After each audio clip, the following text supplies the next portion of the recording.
Dzień dobry moi drodzy, dzisiaj zapraszam Was na kolejny odcinek, gdzie będziemy zgłębiać tajemnice Photoshopa.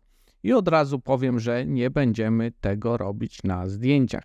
Pokażę Wam, jak w Photoshopie przetworzyć film, gdzie z poziomego, takiego normalnego widoku kamerowego możemy zrobić widok pionowy na nasze social media, na TikToki, na Instagramy, na wszelkie inne media, które właśnie pokazują film w pionie, nie w poziomie. Dlatego jeśli ktoś nie wie, jak to zrobić, a to zrobi się bardzo łatwo, na pewno o wiele łatwiej niż w takim Premierze czy innym medium do edycji filmów, dlatego zapraszam. Zobaczcie, jak to zrobić w Photoshopie w prosty, szybki i naprawdę elegancki sposób.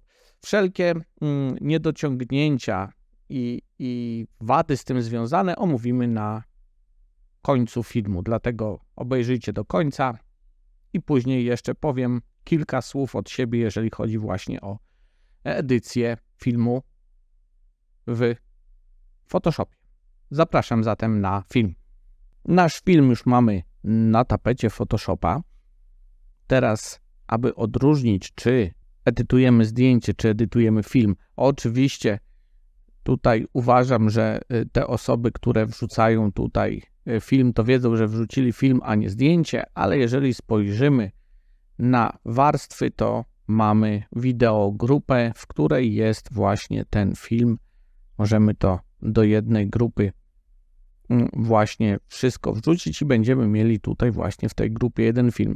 A automatycznie to właśnie w taką grupę wrzuca i widzimy tylko taki ułamek, czyli grupę wideo.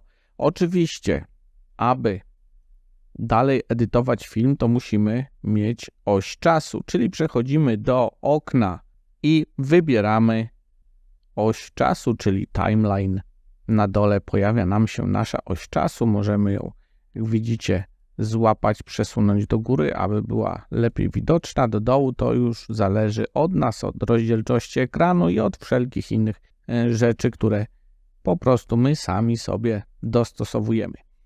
I teraz pierwszą rzeczą, którą musimy zrobić, to przejść do narzędzia kropowania, czyli wciskamy C na klawiaturze lub narzędzie crop tutaj z lewej strony. Jeżeli wciśniemy, to mamy pasek narzędzi u góry i prawie to samo u dołu. Z proporcji wybieramy 16:9, tak jak tutaj widzicie. Zrobiło nam 16:9 i teraz, aby przekręcić ten obraz, należy tutaj właśnie kliknąć w te dwie strzałeczki i przekręcamy obraz. I teraz co nam zostaje? Musimy rozszerzyć to. Oczywiście w tej chwili można zostawić i to ewentualnie kombinować w programach do edycji wideo, jak to dalej robić, ale nie jesteśmy w programach do edycji wideo, mamy tylko Photoshopa i tylko jedną rzecz tutaj możemy zrobić, czyli rozszerzyć i wypełnić. Czyli rozszerzamy, jedziemy z jednej strony utrzymując proporcje i z drugiej strony, jak widzicie, bardzo mocno nam to się rozjechało i zwiększyło. Teraz mamy coś takiego, czyli mamy proporcje już pionowe, nie poziome. Naciskamy oczywiście generowanie. Tworzy nam się wygenerowany obraz w trzech wariantach, jak widzicie. No może ten pierwszy o nie, tutaj lampy. Nie no, tragedia, każdy jest. Tutaj może jeszcze raz damy generowanie. I tutaj, no może ten zostać środkowy. Tutaj w ogóle cuda na kiju, coś takiego nam to wygenerowało. Teraz jak zobaczycie na timeline'a, to już mamy dwie ścieżki, czyli mamy ścieżkę tą w tej chwili wygenerowaną i jeszcze naszą oryginalną. Oczywiście klikając tutaj na ikonki możemy zmniejszyć skalę, bo jak widzicie mamy te wygenerowanie strasznie długie, także wyrównujemy to z naszym filmem, żeby nam to później jak będzie renderowało nie wyrenderowało nam jeszcze dalej samych właśnie tych stworzonych naszego stworzonego tła. Teraz jak damy rowerek, zobaczycie, przejeżdża i mamy fajnie zrobione już zdjęcie pionowe, niepoziome. Teraz wystarczy przejść do File, Export i Render to Video, czyli renderujemy do wideo i właściwie nasza praca jest na tym etapie już zakończona. Teraz porozmawiamy o wadach tego rozwiązania. Podstawową wadą, jaką ma ten sposób zmiany filmu z poziomu na pion, jest to, że musimy wybrać jedną klatkę, która będzie po prostu statycznym zdjęciem na dalszej części filmu. Czyli tak jak w tym przypadku wcześniej, zobaczcie, wybrałem człowieka, który był na rowerze i w tym czasie zrobiłem zatrzymanie i wybrałem generowanie obrazu. Tak zostało to zrobione i mamy cień, który się nie przesuwa i przez cały film zostaje w tym jednym miejscu.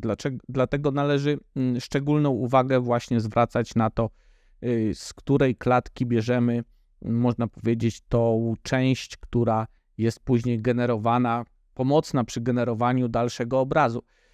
Niemniej jednak, jeżeli robicie statyczne ujęcie tła, bo i takie musi być, nie możemy przesuwać naszej kamery w tym czasie, jeżeli to robimy, na przykład ja tutaj teraz, idealnie by się to sprawdziło, ponieważ nic mi się z tyłu nie rusza i wszystko jest takie same cały czas przez całą część filmu, tylko ja trochę się ruszam. I tak samo było w tym przypadku, jechał jeden rower, czy tam coś innego by się poruszało i problemu nie ma.